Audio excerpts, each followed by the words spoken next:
Darrell, when we spoke at the weekend, you're obviously a little self-critical, a little critical of your players as well. On reflection, would you have done much differently throughout the game, before the game? Yeah, very much so. More critical of myself, to be honest, than my players. I'll take that one. I'll take it on the chin. 1 or 2 decisions I made wasn't correct decisions.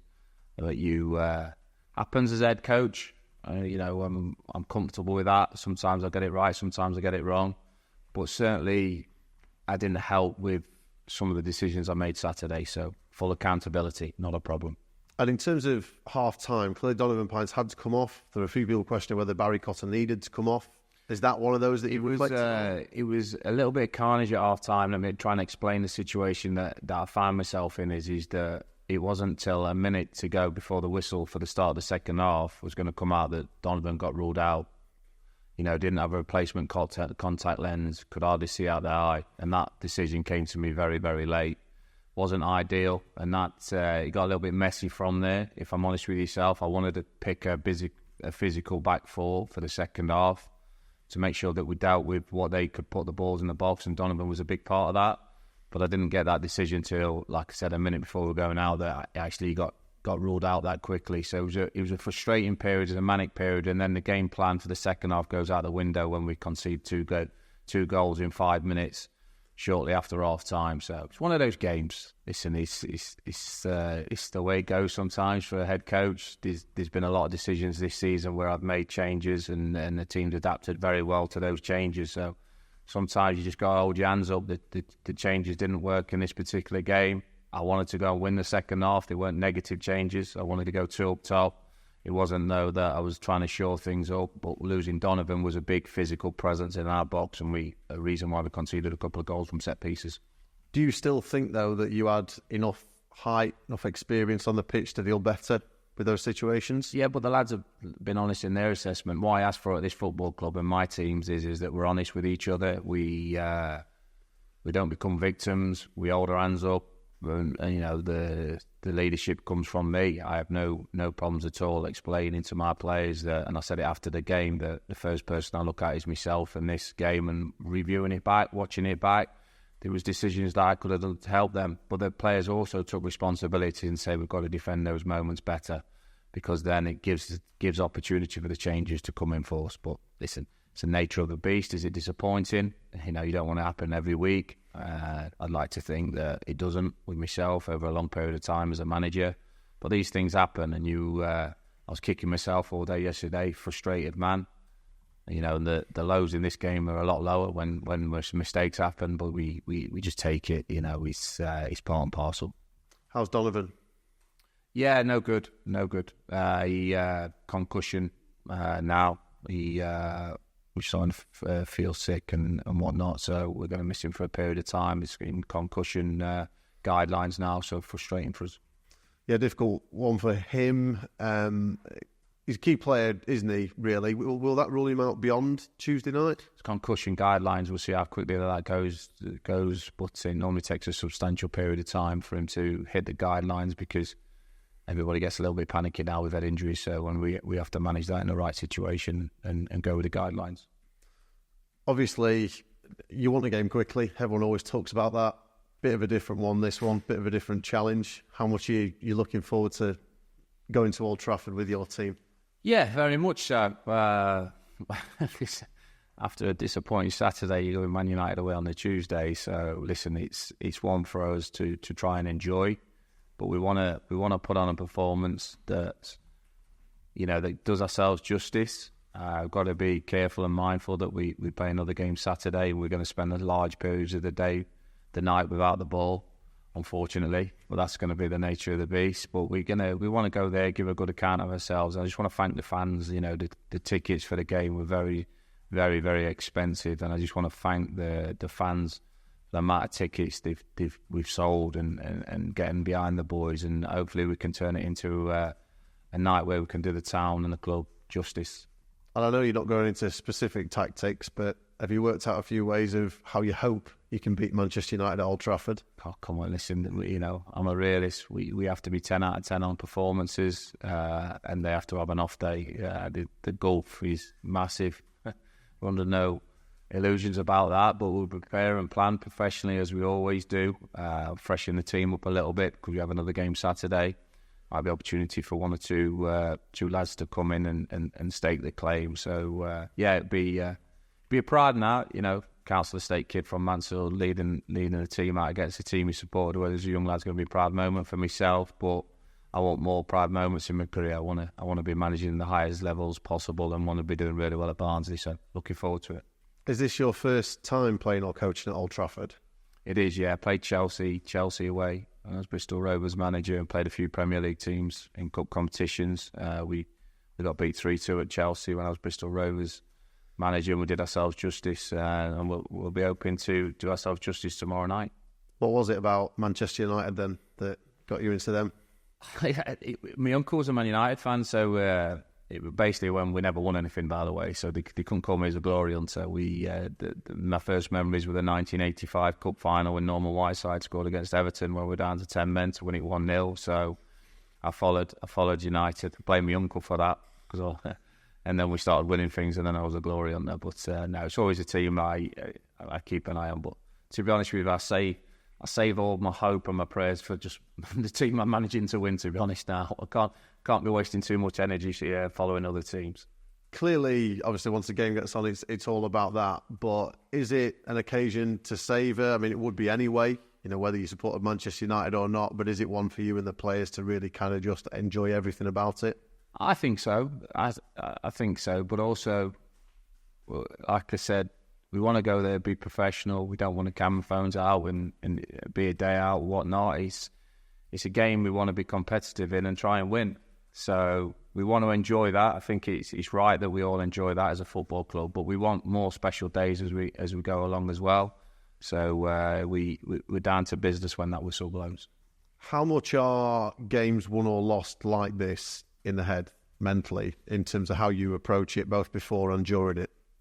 You're playing against a pedigree of world-class footballers, aren't you? As it should be at Man United. So you've got to stand up to that. You've got to be brave with and without the ball.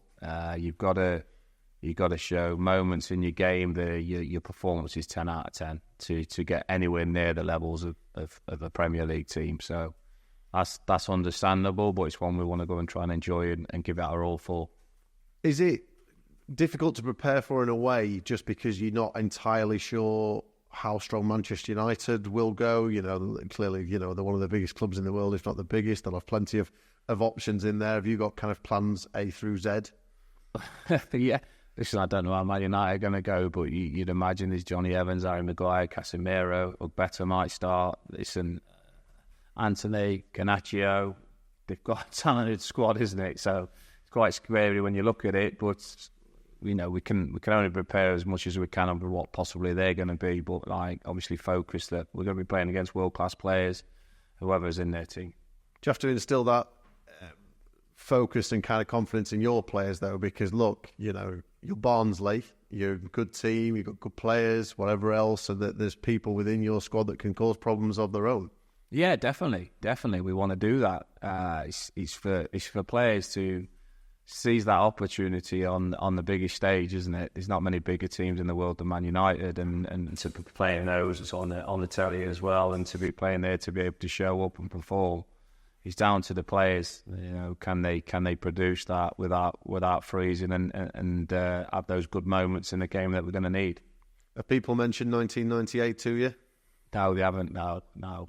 So Barnsley go to Old Trafford, get a point, bring Man United back to Oakwell, win the game. It's special nights like that. There's no extra time and replays, of course, this time. Yeah. But it's nights like that, isn't it, that people remember? That's why we love football, isn't it? It's magic moments, and Barnsley's got a tremendous history and done very well in previous years. So, yeah, it could be a special night, and let's hope it is. Does it help, the fact that it's straight to penalties, there's no replays? I'm scraping the barrel for you now. Does it help it? Probably not the finances now, but replay comes in it quite well, doesn't it? So we take it. Depends. I'll be over the moon. That's for sure. We got to go there. We've got to express ourselves. I don't want to be too defensive either. I want to get after them and try and stamp our game on them, but with also the understanding of what we're playing against. Brilliant. Thank you, Darrell. Cheers. Hi, Doug. Just not just this game, but the whole cup run. Obviously, coming in early on, what's it been like getting the momentum of a cup run? You obviously went to Wigan and got that win on penalties and beat Sheffield United here, which is a good night in itself, and then the exciting draw. Has that helped as a new manager just have this little boost and positivity and a bit of momentum from the cup run? Yeah, definitely. I think I want to win every game. I also think when you're coming into a new club, and there's been a lot of transitions at the football club, and you want to start well as possibly you can do, and cup run in the Carabao Cups helped us with that. Wigan and the Sheffield United performances were very good, and it gives us a platform to make a few quid for the club as well on the finances going to Old Trafford, but also it gives us our fans an opportunity to go enjoy a night out at a fantastic club. You mentioned you're obviously thinking about the whole week and, 3-game week, and about Burton as well, which is obviously an important game in different ways, and might have to sort of freshen the team up. How difficult decision that'd be? Because obviously everyone wants to play at Old Trafford, don't they? But then there'll be other considerations as well. Yeah, and I'd have to take the emotion out of that, to be honest with you. All the lads that want to be playing at Old Trafford, of course they do, but it is leading into an important game at Burton as well. 1 or 2 lads to come in for have an opportunity. Got 1 or 2 bits of injuries and stiffness in the camp, so I've got to be a little bit careful, a little bit mindful. We're losing Donovan now as well for a period of time with concussion, so I have to make sure that the decisions that I make are not just tomorrow night, and also with an eye on Saturday. Because if we're going to be honest, and let's be blatantly honest here, I could go with my strongest 11 against Man United and still get punished. That's the honest assessment of it. So, and I've got to be mindful of we're trying not to pick up too many muscle injuries. So all plays its part. Yeah, you mentioned growing up as a Man United fan. What sort of matches do all the players that who were the sort of idols? Was it sort of Brian Robson era that you sort of grew up in? Yeah, I mean it was early doors really. It was 8-9. Like I said, the cup final against Everton, 1985 was 8 years old there. And then I started falling in love with United and watching them. And I can always remember, was it 20, 21 years not winning the league, 22 years, 23 years when we finally did it. Yeah. I think it was. Yeah, I can't remember the year, 99 maybe. But I just enjoyed it then.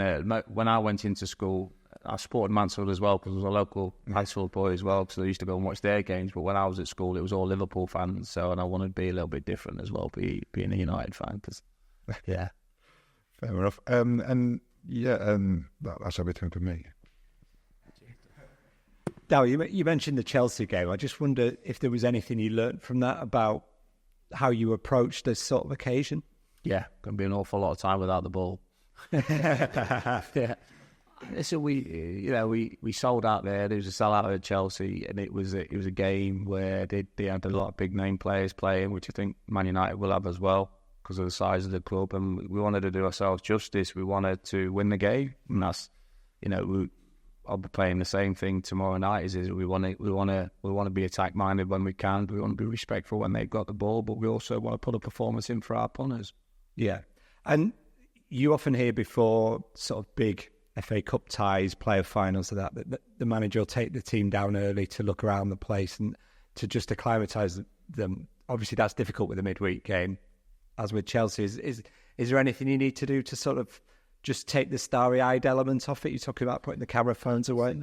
I think it's always an eye opener for players, but we've got some young players in our squad, and if they want to play at the highest levels possible and reach the ceilings of where they're capable of playing, they have to turn up at stadiums like Man United if you want to be one of the world's best players. So go and show me what you can do. Go and show the world what you can do on a night, a special ground, and see what you can perform. And hopefully, we're talking after the game of 1 or 2 really good individual performances that's really put the club on the map against a great team.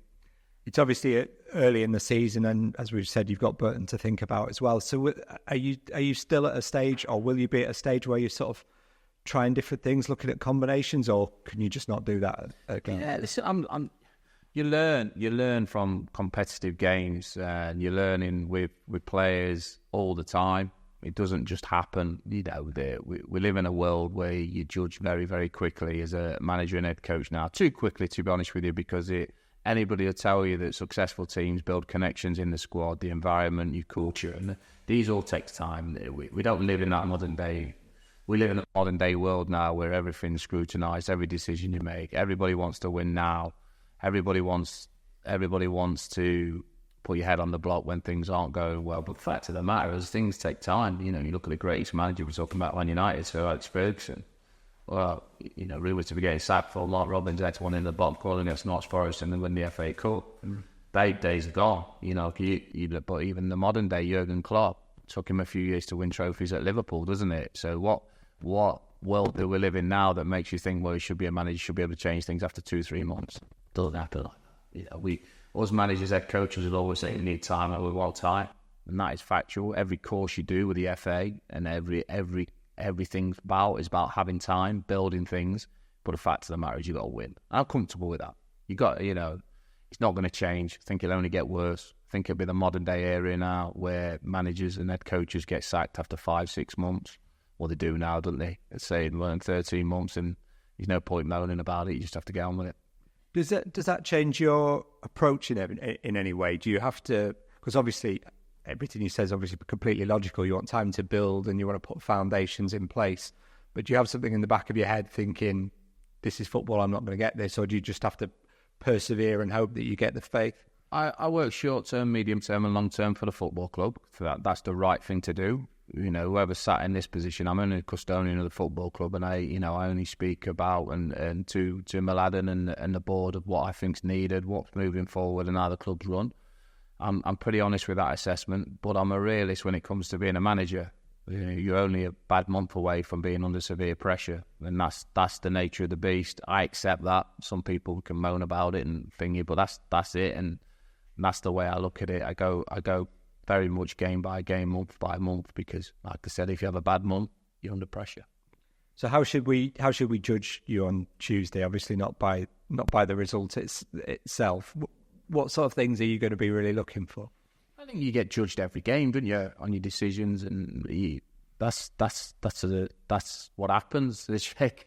You know, it's always been the same, isn't it? You win a game, there'll be very little said about it. When you lose a game, there'll be a hell of a lot said about it. That's the nature of the game, isn't it? Yeah. You know, we live in a country here where it's very much the case. We build people up to knock them down. That's the British mentality of things. A lot of things, you've only got to look at some fantastic players. I mean, was it Harry Kane was getting ruled out of being rubbish in the Euros, wasn't he? Was he scoring other hat-tricks at the? Yeah, Haaland's no good. Is it the Man City striker's no good? He only scores goals there. I wish I had that problem. It's a world we live in, you guys. Yeah. But obviously, the assessment that matters is yours of the squad. So, what will you be looking for in terms of individuals and the team? Yeah, is show up on a big occasion. You're looking at that. You're looking at who can handle that in front of, I'd imagine, 60,000, 70,000.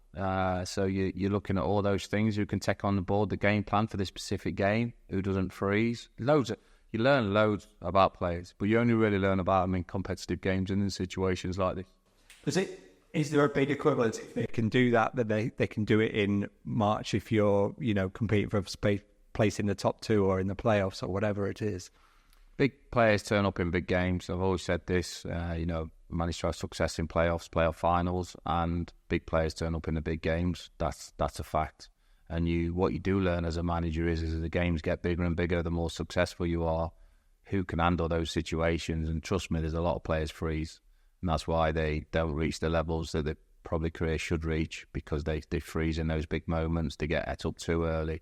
They don't play the occasion, not the game. There's all those moments, and that's why the world's best players, it's like they're playing on the park on a Saturday, and that's why they are the world's best players.